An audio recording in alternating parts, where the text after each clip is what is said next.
Just imagine how great and funny it would have been if Ian McGregor had gone up to the door that Jack Nicholson beat down with an axe in this movie, put his head up to against it, and just went, "Hello there." Doctor Sleep is a 2019 sequel to The Shining, based off the book Doctor Sleep, written by Stephen King, and stars Ian McGregor as Danny Torrance, as an older alcoholic facing the fears from his past, and post-traumatic stress disorder, and all these things, and uses alcohol to drain that out. And yeah, I never thought we'd ever get a sequel to The Shining. I mean, like, what the hell? But I heard Doctor Sleep was being released. I really liked the trailer. I liked the reviews, and I've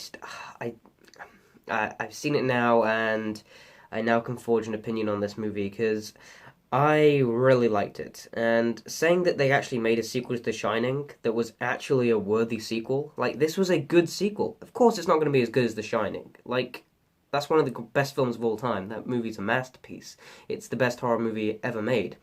And, to say you're going to make a film that lives up to that is crazy. But Doctor Sleep is a very different film.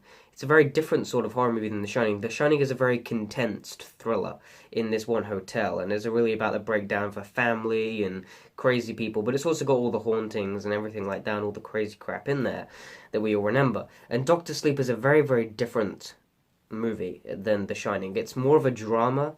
At some points, it feels like a mystical fantasy film, and then we get into more shining-y stuff at the end. But the first 2 hours of the movie, because this movie is very long, it's 2.5 hours long. The first 2 hours of this film were my favorite 2 hours. I loved what happened in the third act, which I expected to happen, and I was really excited to see that. But the first two acts were so investing. It really got us to care about Danny and this little girl who shines called Abra. She was phenomenal in the film. I loved that character. I thought she did a great job on screen, and Ian McGregor in this movie was excellent. I loved the timing that this movie took place. It took place in a place where he's sort of about the same age as sort of his dad was when he went all crazy in the hotel, and he's got a drinking problem, he's trying to overcome that, and then his past comes back to haunt him and stuff like that. I love the little elements they put in there. He works at a hospital for a while, and there's loads of little nods everywhere. The first two acts, the first 2 hours are very, very drama based, very dialogue driven, and nothing much happens. The only things that are actually happening are with the villains, and I loved what they did with the villains, and that stuff was quite unsettling and really, really great. And I love the villains in this film. We spend a lot of time developing them, and this movie takes its time. It really takes its time. You could call it a big slow burn. I like slow movies that really invest me and endear me about characters, and this movie did that. And that's what I really appreciate about it. The Shining is just a really fast-moving thriller.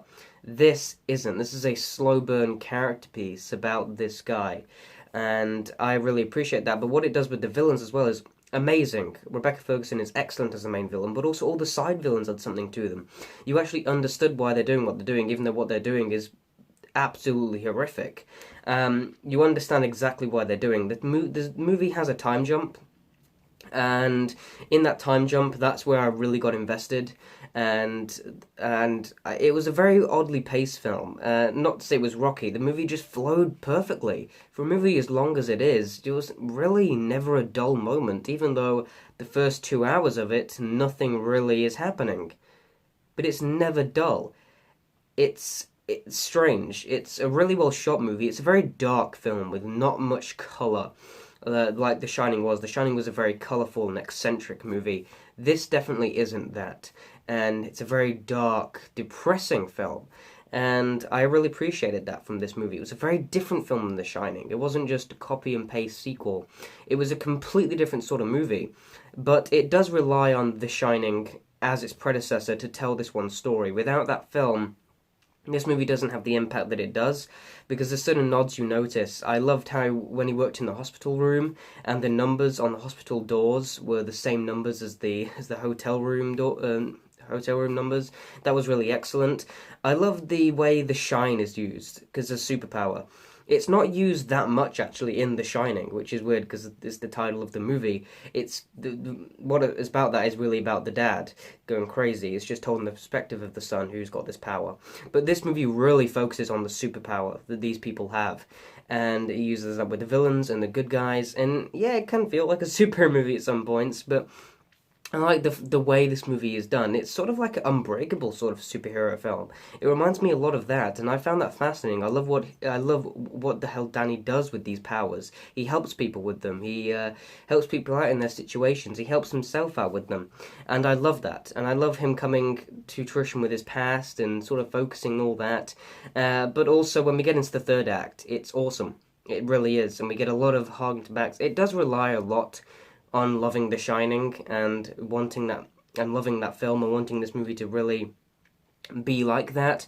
But this movie is not like that. So if you're expecting something like The Shining, this is nothing like The Shining. This is much more as a drama. I actually enjoyed this movie a lot more as a drama than as a horror film. But when it was a horror film, it was pretty good. I wouldn't say the movie ever scared me, but I hate jump scares. Not because I'm scared by them, but because I think they're really crappy. I can see them coming a mile away. I hate that sort of horror. I like horror that is very sentimental and means something with deep themes. This movie has those themes, but they're not totally unsettling. It has them there, but it doesn't use them to their full advantage, in my opinion.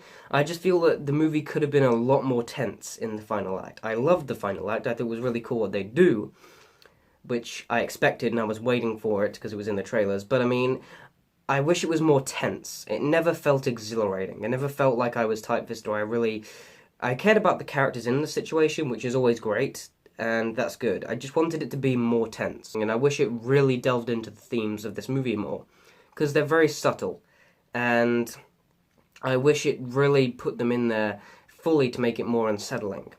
And that's about it in terms of issues. I wish they focused a little more on the actual horror itself, rather than the drama and setting up and caring about these characters. But beyond that, I thought Doctor Sleep was actually a pretty good sequel to The Shining, and it really surprised me. A great sequel, even. I mean, really, really good. I mean, this movie could have been utter crap, but Mike Flanagan directed a really, really good film. A very different film to The Shining, which I appreciated. It has excellent performances, it has some uneasiness and unsettling stuff, and the drama stuff was really investing. I'm gonna give Doctor Sleep an A-. I'm also going to give this movie an 8.5 out of 10. Comment down below your opinions on Doctor Sleep if you have seen it. And of course, thanks for watching, and goodbye.